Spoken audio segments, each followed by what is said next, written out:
Hi, it's Penny here, and today we're going to be talking about all the books that I read in November. I'm also not going to do a December wrap-up because I really just finished off nonfiction books in December for Nonfiction November, and I'll talk about all those nonfiction books in another video. But as well, I've read one fiction book in December, and I DNF'd it. So we're just going to forget that even happened. Oh, actually, I did read two other fantasy audiobooks in December, but I'm just going to wrap them up into another book in the series that I read during November. Anyway, we should just get talking about the books. As usual, I am going to do this book battle style, which means I pair up all the books, I battle them against each other, and we come up with the best book of the month. So this month was very science fiction heavy, and just a couple of like epic fantasies as well. So I'm going to start with the science fictions, and then we'll work our way up to the final battle.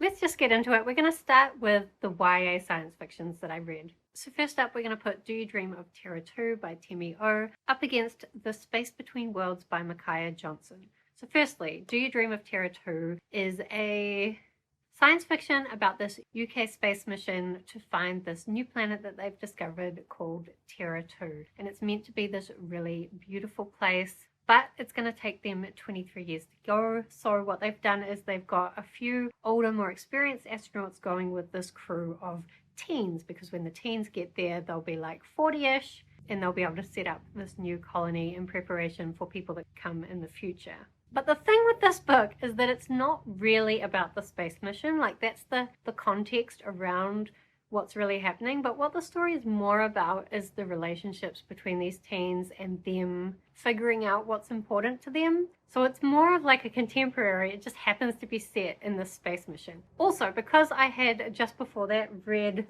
The Martian by Andy Weir, which is a very realistic space mission, I really struggled with the space mission in Do You Dream of Terra-Two because none of it really made sense. There's no way that any of these teens would have passed any psychological test that would allow them to go on a space mission. And they tried to justify it at one point later in the book where they were saying like, oh, they were purposely trying to sabotage the mission. But like, do you know how expensive space missions are? I'm sure you would at least try. Like, they put so much money into this mission. They would manage this crew much better than they did. And as well, the ending for me was very unsatisfying. Like, it just didn't make sense to me why the characters would do what they chose to do.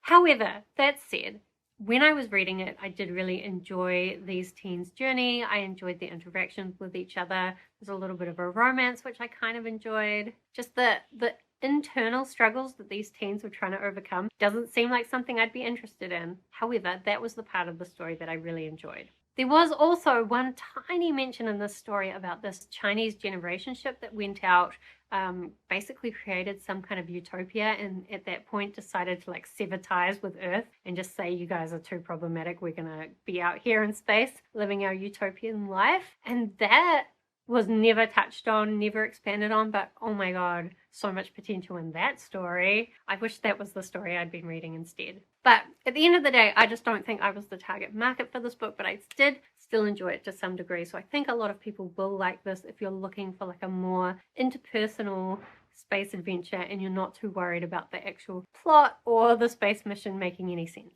Then the next book we have is The Space Between Worlds. This was one I was super excited about because I knew it was going to have a multiverse element, and I really love multiverse things. So in this world, basically they've invented multiverse travel, but you can only go to another multiverse if the version of you in that multiverse is already dead, because if there's two of you, it's overwhelming and you're going to die, basically.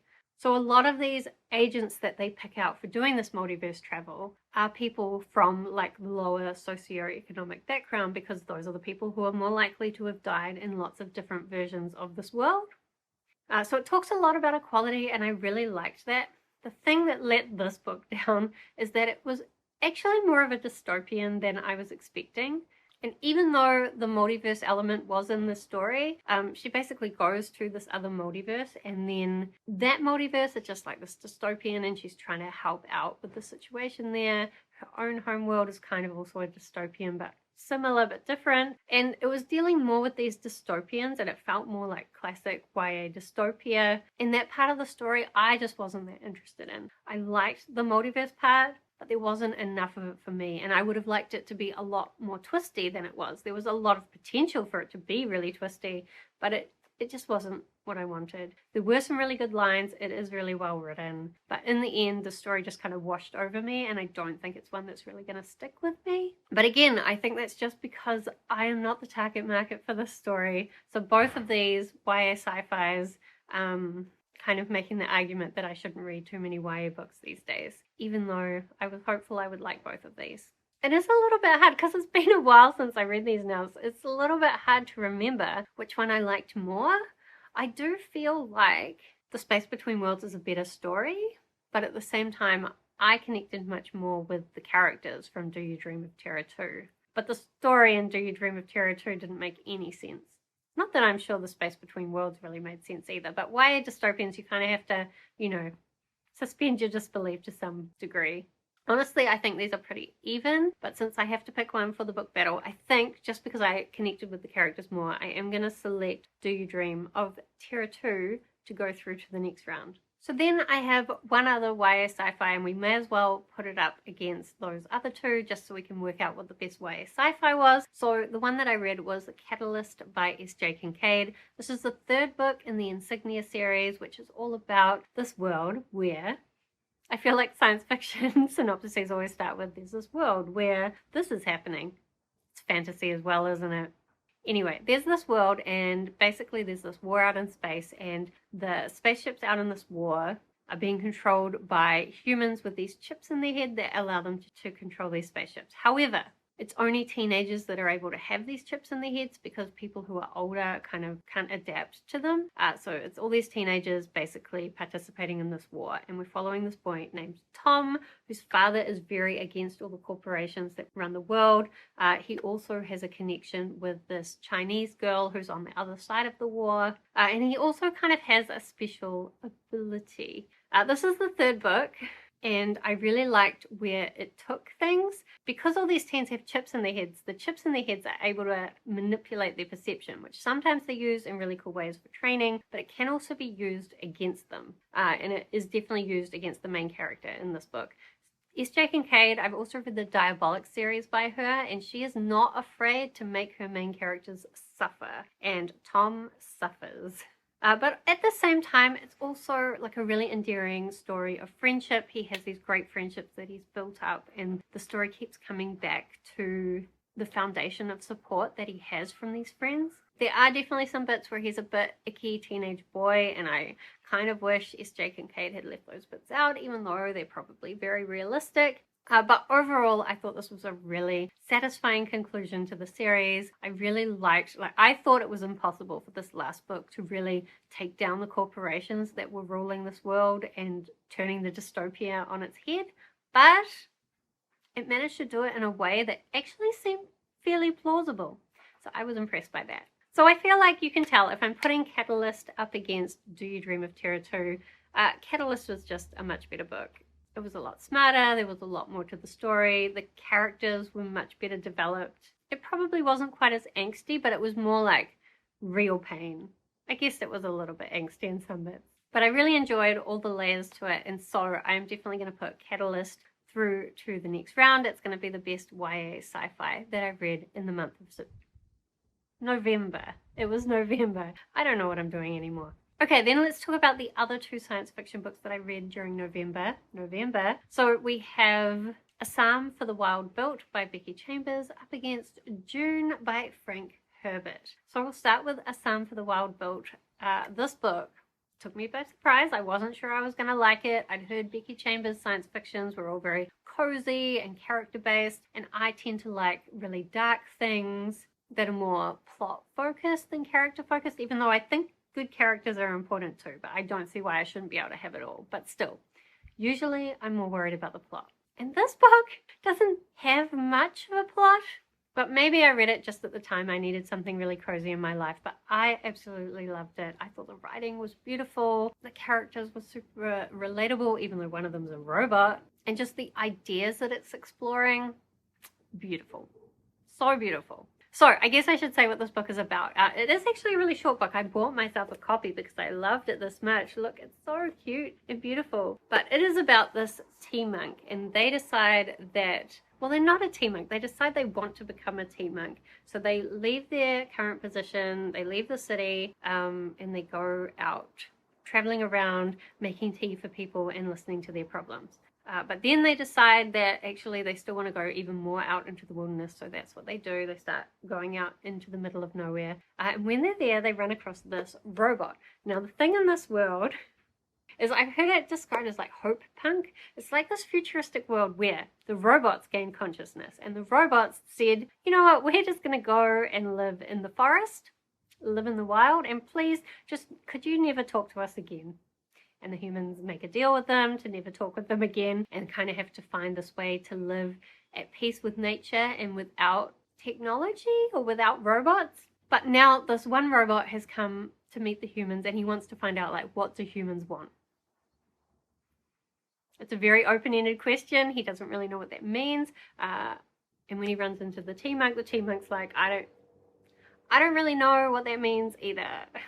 And I'm saying he for the robot, but I think the robot is actually it. And the robot is like, I'm not bothered by being called an it because I am an it. So the robots have a really interesting perspective on life. And just, it was so beautiful. So many great ideas. I loved it. So we're putting this up against Dune. Dune is a difficult one because I went into it not being sure whether I would like it. It's a more classic sci-fi, all about, what is it even about? Like this family that's taking over this desert planet. They've kind of been set up to fail, but they're trying to make it work. There's this spice which is mined from the planet, and it can make them a lot of money, but it's like a hallucinogenic drug. There's also these native people to the planet, and they're trying to make peace with them, but it's difficult. There's all sorts of like political intrigue, and also people with like kind of magical powers, but also kind of like more like psychic powers, I guess. And Paul's been trained up to be kind of like this prophesized Messiah. And so I was afraid, this classic story all about political intrigue, I was like, I'm not sure if I'm going to like this. But the first half of the book, I really loved it. I loved Paul and his mother Jessica and his father Leto, and just how they were trying to make the planet a better place, but all these challenges they were coming up against. It was a really great story, and I was surprised how much I liked it. Really surprised. Then the second half of the story, kind of the whole pacing changed, the characters changed, the location changed, everything changed, and it started just kind of like skipping over events instead of like having proper detailed scenes. And while a lot of things interesting happened in that half of the book, it skipped over them. And then right at the end, there was this section where it was talking about how Jessica and also this love interest of Paul, they didn't get to actually marry the men that they loved, but because they would always be their partners, they would be remembered as wives in history. And I was like, so like in the second half of the book, you get no character development, even though you're like probably the most powerful people in the story, but you get no character development. You just kind of skipped over, but don't worry, you get to be remembered as a wife. And I just found that so unsatisfying, so sexist. I hated it. I hated it. That last line made me so angry. So, that was very disappointing, and it made me a bit nervous going into the movie. However, the movie is only the first half, and I did really enjoy the first half. So, in the end, I enjoyed the movie as well, which was good. Although I watched the movie more recently than I read the book, so now my mind can't entirely remember or distinguish what memories are the book. But anyway, I enjoyed the book halfway and then I hated it. So how do I feel about it? I don't know.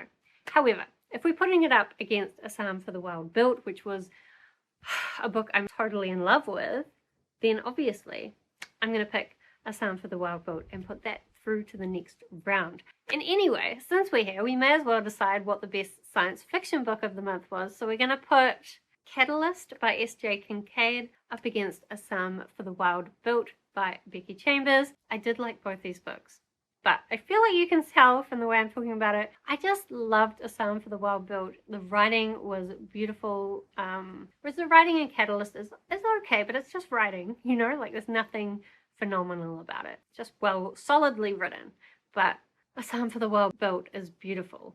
And then I related to the characters so much. No icky teenage boy stuff in A Psalm for the Wild Boat. And the ideas in both books were good, but A Psalm for the Wild Boat is just the ideas that are so relevant to me right now in terms of like finding a life that you enjoy and how important that is.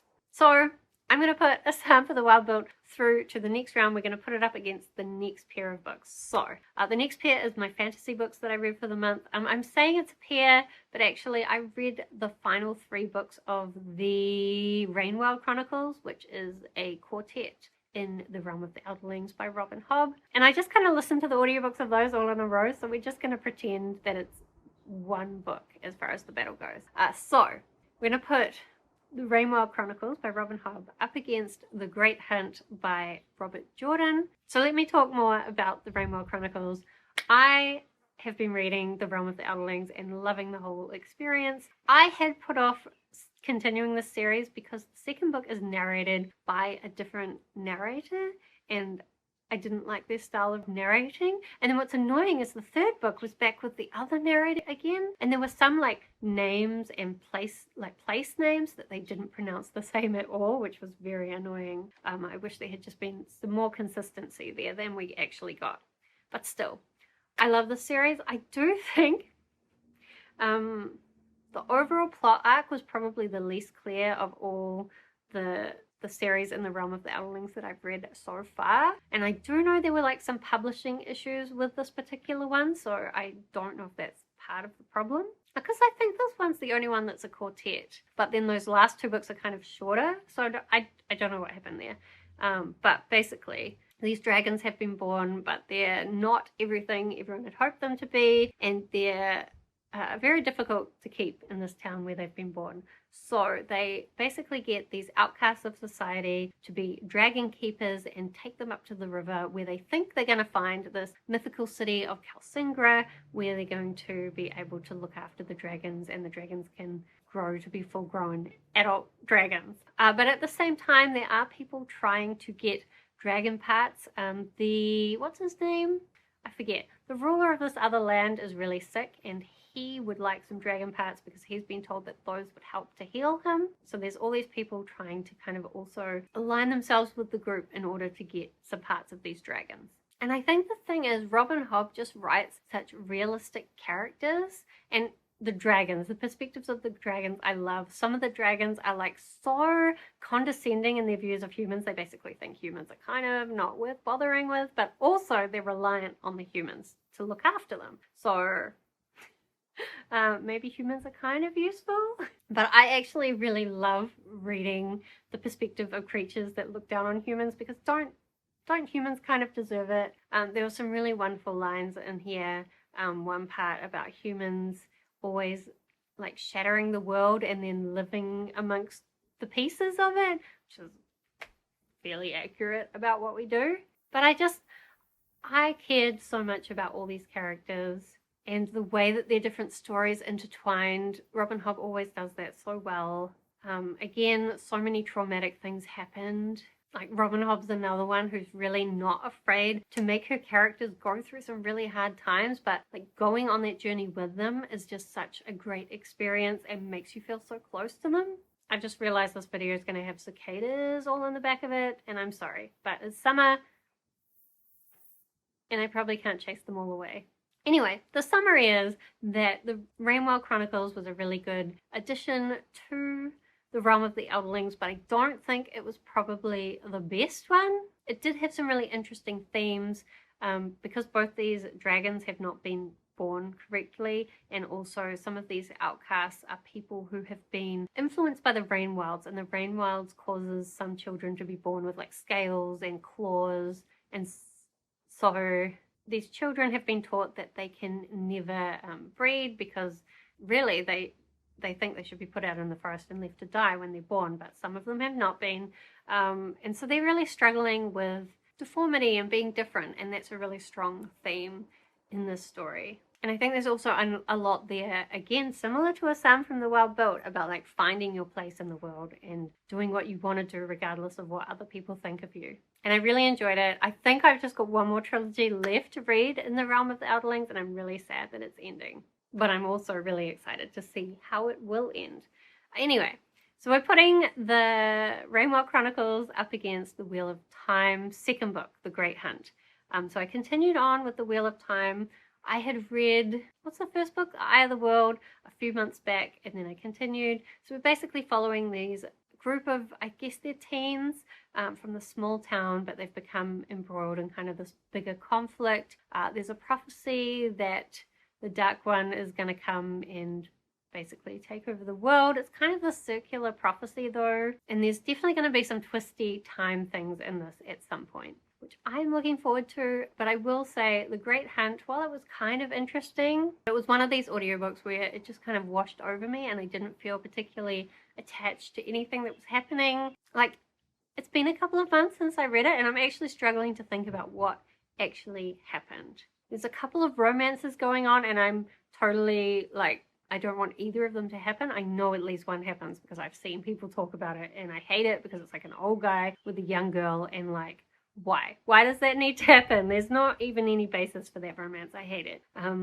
As well, I feel like I'm really hoping Rand doesn't end up with the girl that it seems like he's being set up to like and be with, because like, couldn't they just both go and find someone better suited to themselves? It's like, you don't have to be with the person from your childhood, but also like maybe it's gonna not do it. There is also a bunch of stuff in here about this prophecy and people trying to go against the prophecy, people also trying to make the prophecy happen. I do find that stuff kind of interesting, but it's very slow paced. I feel like not much happened in The Great Hunt. But I have heard that it takes a few books for the series to really get going, and since I can listen to it on an audiobook, I am going to continue. As well, like Brandon Sanderson finished off the last few books in that series, and so I want to get to the Brandon Sanderson books in that series, because I've heard it does kind of meander a bit in the middle, but then when Brandon Sanderson gets onto it, the pacing kind of improves. So it's a lot of books, a 15-book series, but I think I'm going to just keep pushing through it. But I guess since I'm using the word pushing through it, you can tell that it's not my favorite. So if we're putting it up against the Rainwell Chronicles, obviously I enjoyed the Rainwell Chronicles a lot more. I feel like the characters are just so much more fleshed out. The story is so much more interesting. The world is so much more interesting. So I'm going to put the Rainwell Chronicles through to the next round, which is because of the way that I've done this differently from how I normally do it. This is going to be our final battle for the best book of the month. So we've got A Psalm for the Wild Built by Becky Chambers up against the Rainwell Chronicles by Robin Hobb. I loved both of these, so it is kind of hard to pick. I really would have liked both of these to be in like my best books of the year kind of thing, because I'm going to do like a book battle for all the books in the year that have been the champion of the month each month for the whole year. But I'll probably do some other best of videos, even though it's already well into January and I'm running very late, but whatever, it's fine. We run things at our own pace. But anyway, I'm trying to pick the best book of the month. I think I love both of these. I definitely recommend both of these. However, the one that is probably going to stick with me for longer is going to be A Psalm for the Wild Built. Just the ideas were beautiful, the writing was beautiful, the characters were very relatable. And while that is also true, all those things are true for the Rainwell Chronicles, they're true to a slightly lesser degree. So, the best book that I read in November was, I've even got it here, A Psalm for the Wild Built by Becky Chambers. I really love this. I didn't think I would love it, but now I think I'm going to have to read some more stuff by Becky Chambers, because even though it doesn't sound like my thing, apparently it is my thing. So do let me know if you have read any of the books that I talked about in this video, because I would love to talk with you about them down in the comments, or of course also let me know if you're interested in reading any of these books. Otherwise, thank you so much for watching. I hope that you are doing well, and I will see you next time.